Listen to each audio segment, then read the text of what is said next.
Hello there.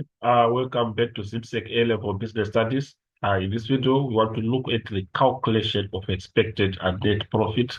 So we are going to look at a typical examination question whereby we are going to calculate expected net profit. But of course, we are going to look at other questions that are there on that question in particular. So according to the question that we have, we are going to refer to the question that we have. So you see that this is the question that we have, and it's on data response. We have a question of a Champ Packaging Limited.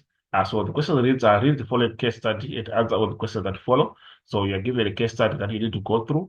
And the case study reads, Champ Packaging, CP in brackets, limited manufactures plastic packaging made products.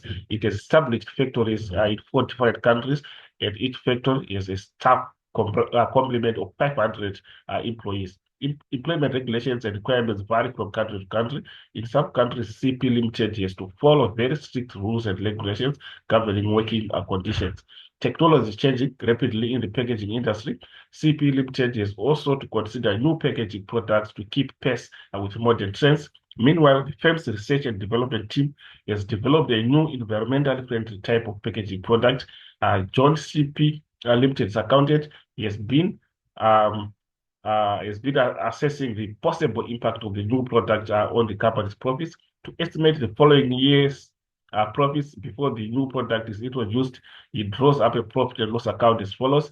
So you're given a profit and loss account there that you also need to go through. And then the net profit margin is 20%. Yeah, and we know that to calculate the net profit margin, we say net profit over sales. So obviously, it's 4 over 20 times 100 over 1 to arrive at our 20%. So basically, I say to get this 20% is divided by 20, and then multiply by 100 over 1.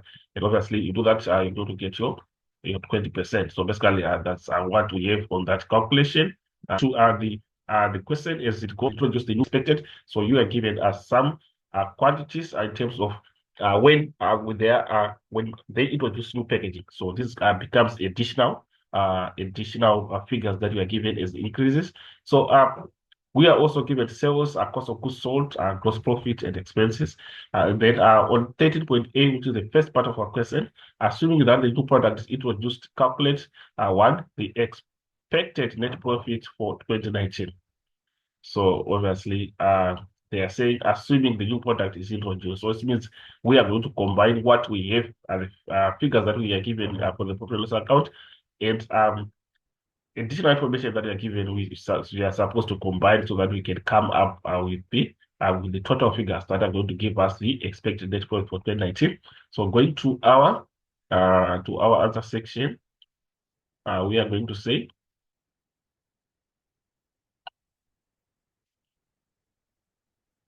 We are just going to show them in the form of we'll just formulate a statement so that we can be able to calculate the net profit. So we are saying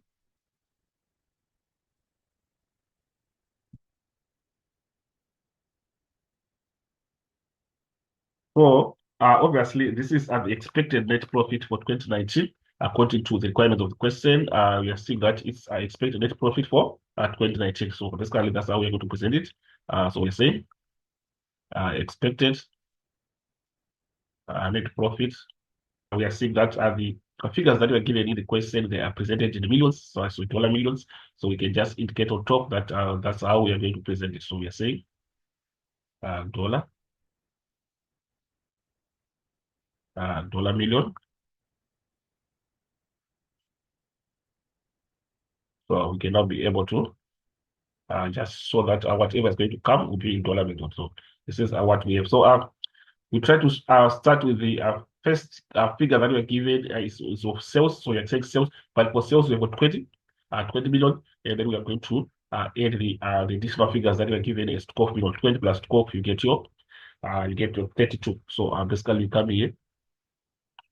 We are going to say sales.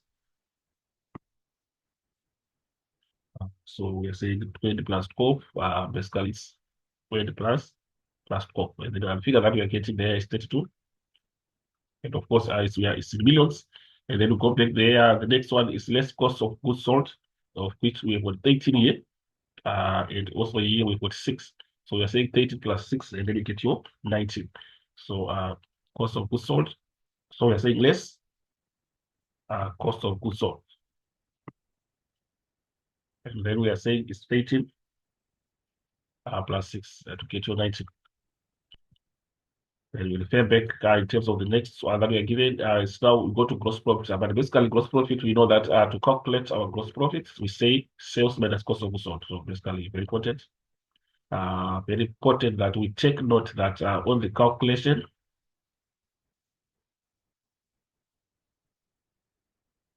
of our gross profit, uh, we are saying 32 minus 19, and then we see the figure that we get there. You get your 13. So get your 13 here, which is going to be your gross profit. And then after that, we obviously supposed to now try to see on the next figure that we are given. Remember, depending on the question, some questions if they are we have got other incomes that we have they are given, we are supposed to add them here. And then after that, that's where you now subtract your expenses. But according to this question, you'd see that we don't have other income, so we are just going to say less expenses. So we are saying less expenses, and we've got 3 here, additional 2. So 3 plus 2 will get you 5. So you say less expenses.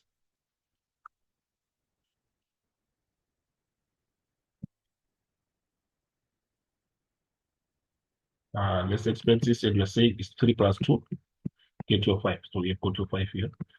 And obviously, we are subtracting. That. So we can maybe show by brackets that we are subtracting. We said less cost of goods sold. So it's a subtraction. So we just show it in brackets so that we're subtracting. So here, we subtract there. We see what we get there. So this becomes the final figure that you're going to get. So you see that if you say 30 minus 5, you're going to get your 8. And your 8 becomes your net profit. So you say net profit. So basically, this is the presentation in terms of expected net profit for 2019. So going back to our question, you see that we also need to calculate the expected net profit margin for 2019. The expected net profit margin for 2019. So basically, we are saying net profit margin. And basically, to calculate net profit margin, we say net profit over ourselves. And then we multiply by 100 over 1. So basically, that's what we have. So for our net profit, we are saying, question net profit here, we've got 8, and then our sales, we've got 32. So it's 8 over 32 times 100 over 1. So we come here, display that formula whereby we're saying 8, and you calculate it like that, you see that the answer that you're going to get is supposed to be 5%. So this becomes your net profit margin. And remember, your net profit margin, you are supposed to leave it 4.8%. So this is what we have, and we try to move on to see what we have next in terms of our questions. So the next question reads, assess the likely impact of technological changes on charm packaging limited employees. So what's the impact of technological changes? So basically, we are going to look at technology and how look at the positive impact of technology and also look at the negative impact of the of technology. Remember, this is a two-sided question. It's saying assess. It is saying assess here, so which means it's a two-sided question. So we need to come up with the benefits and the costs, and then we are also trying to say the advantages and disadvantages. So we can start by looking at the expected advantages, which is the positive impact of technology. So we're saying positive impact of technology. So basically, that's what we have. So on the positive impact of technology, the first positive impact that we can try to deduce is work becomes easy and less tiresome. Work becomes easy. Remember, new technology replaces some of the part of the work that can be done by the hand. So in that way, we are saying work is made easy when we apply technology. So remember, technology also entails the use of modern equipment. So obviously, the modified equipment obviously they make work easier. They replace what has to be done by the hand uh, by machines. So basically, we're seeing the first positive impact. We are saying work becomes easier. That easier. First, first benefit that we can try to use. Then our second benefit, we can say it also improves efficiency. It improves employee efficiency, which will also increase our productivity. So we are saying it increases efficiency again is what we also want you to try to understand. So efficiency, basically in the production processes, we are saying it's producing at the lowest possible cost. That's efficiency. Producing without wastages. We are not wasting, we are producing maximally at the least possible cost. So that's efficiency. So whenever there's efficiency, also there's also increase in total quantity that is being produced. So at the end of the day, we are saying increases efficiency and productivity. Uh, Increases efficiency and productivity. And again, we have got a new term that is coming in productivity. Productivity, we are saying on average, uh, the quantity that is being produced by an individual worker. So we're saying each worker on average, how many units are being produced? That's productivity. So obviously we are saying when there's efficiency, the average that is being produced by each worker is going to increase due to efficiency. So basically that's what we have. Then we try to come up with another positive impact. We are seeing that it leads to retraining and upgrading. Retraining leads to retraining. Remember, when we acquire modern equipment as part of technology, we need to have the technical know-how to operate those modern equipment. So in that way, we are going to see workers are being retrained so that they can be able to operate at the machinery. So that becomes a positive impact from the workers' point of view, from the employees' point of view, because the employee gets trained and obviously they are going to acquire new skills. So basically, that's what we have on that part. So we're going to say that at the end of the day, again, it leads to increased motivation. Increased motivation. So motivation is saying the drive that the worker possess to work is increased.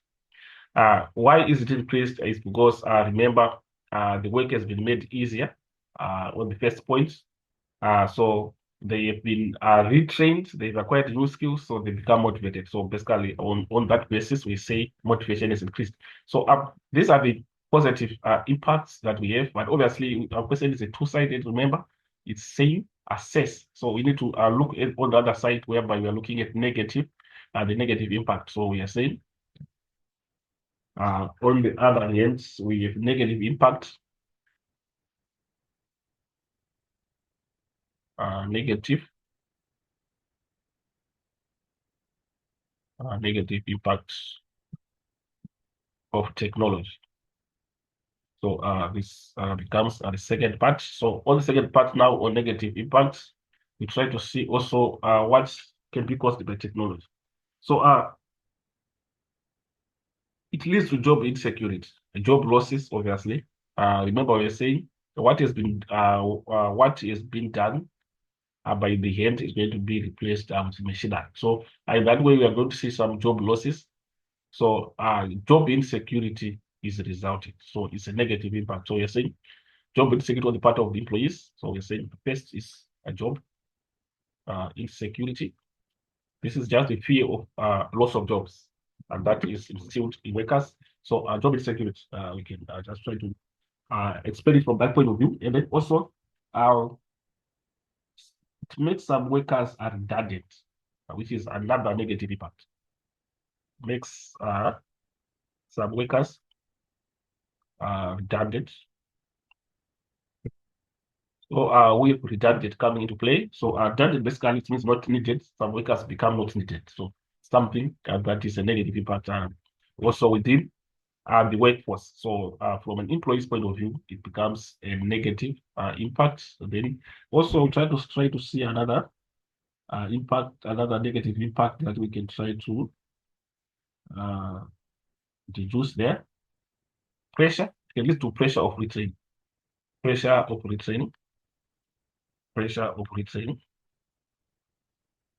You see, this pressure of retraining, we can explain it from the point of view of the employer, the organization or the business. Remember, they have to retrain these workers so that they become abreast with the operating skills of the new machinery. So in that way, we are saying the pressure is coming from the point of view, maybe from the costs that are going to be incurred during the retraining processes. It's going to be costly. So it's a pressure on the resources of the business. So basically, and that's what we have as a negative impact again. So basically, we have tried to look at both sides in terms of assessing the impact of technology. So basically, that's what we have. Then I will try to see again. We have got the last question that we want to look at according to this video, which is question 4, which is analyze the factors that Champ Packaging Limited may consider when launching the new product. Remember, we are still on this question, and there's an issue of new product that is being launched. So we are saying what factors should be taken into consideration. Also, we need to come up with those factors that need to be taken into consideration. So we are saying question 14, and we are saying factors to be taken into consideration.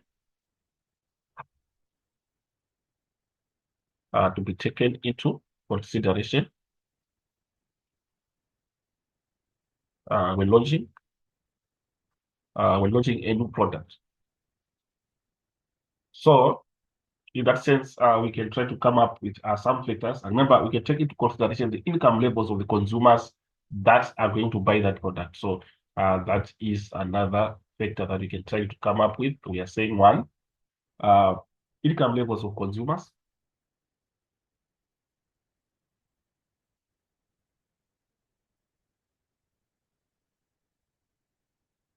Income levels of consumers.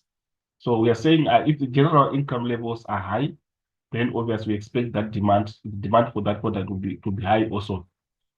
So basically, if the income levels of the consumers that are there are high, and also the demand of that product is also likely to be high. So basically, that's a factor that needs to be taken into consideration. So we can also try to look at the price of substitute products.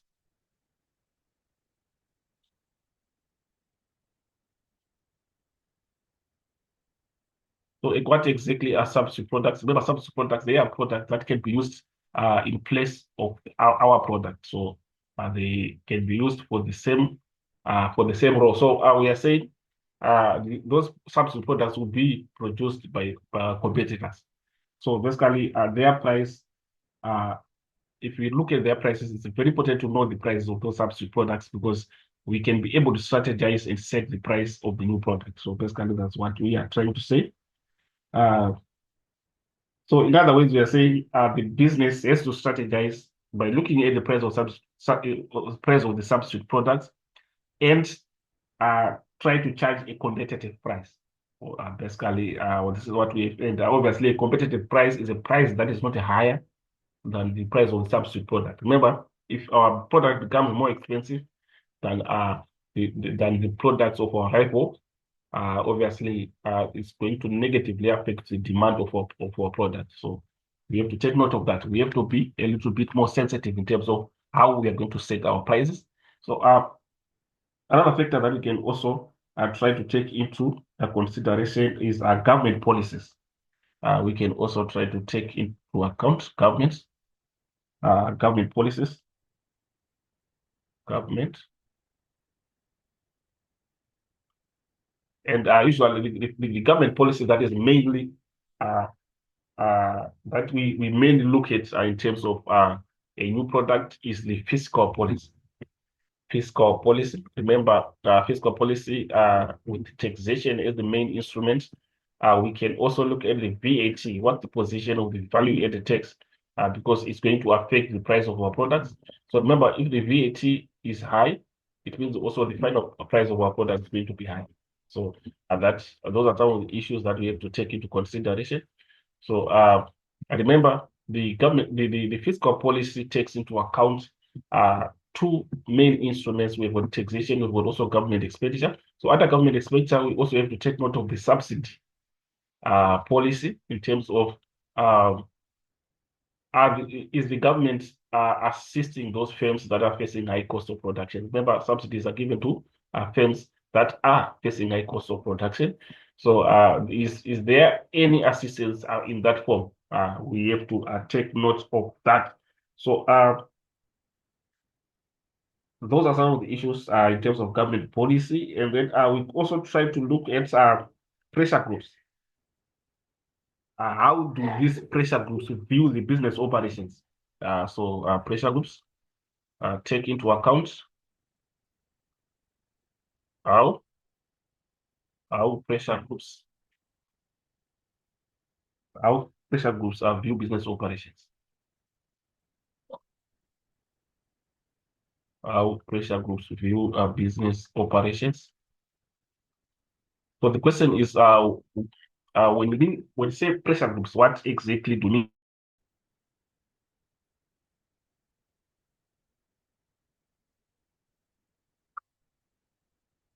So on the fourth factor that has to be taken into consideration when launching a new product, we are saying we have to take into account how pressure groups view business operations. And we are saying pressure groups, these are social aggregates with some levels of cohesion and shared aims, which attempt to influence the political decision-making process. So they influence the political decision-making process. So they are very influential groups in the business world. So basically, also we can try to also explain pressure groups as a group of people who share interests or a set of opinions and who try to influence politics or policies of the government. So basically, we see that they also influence policies. So they are very important in the operations of businesses. So we need to know their view of business operations. Are they pro or are they anti-business operation? That is what we need to know. So that is another factor that has to be taken into consideration. So we also try to see what other factors do we have to take into consideration. We can also take into consideration that the nature of the product also is another factor that we can take into consideration. The nature of the product that we are going to offer. Is it a basic or is it a luxury? The nature, is it a basic or luxury? Or we can also try to look at is the demand for that product elastic or inelastic? We can be able to uh, uh, know how to set our prices when we see that is it price elastic? Is it uh, price inelastic? Remember, when it's price inelastic, we can start with the higher price because it means price changes are not sensitive to changes to quantity demand, changes in quantity demanded. But if it's a price elastic, it means it's very sensitive to price changes.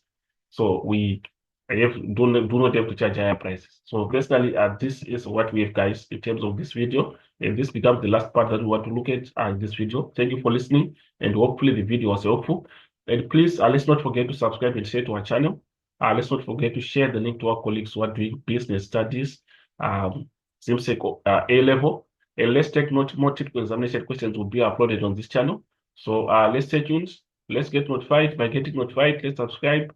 Let's turn on the notification button so that when we upload new videos, you get notified. As for this video, I'm out. We'll meet again in the next video.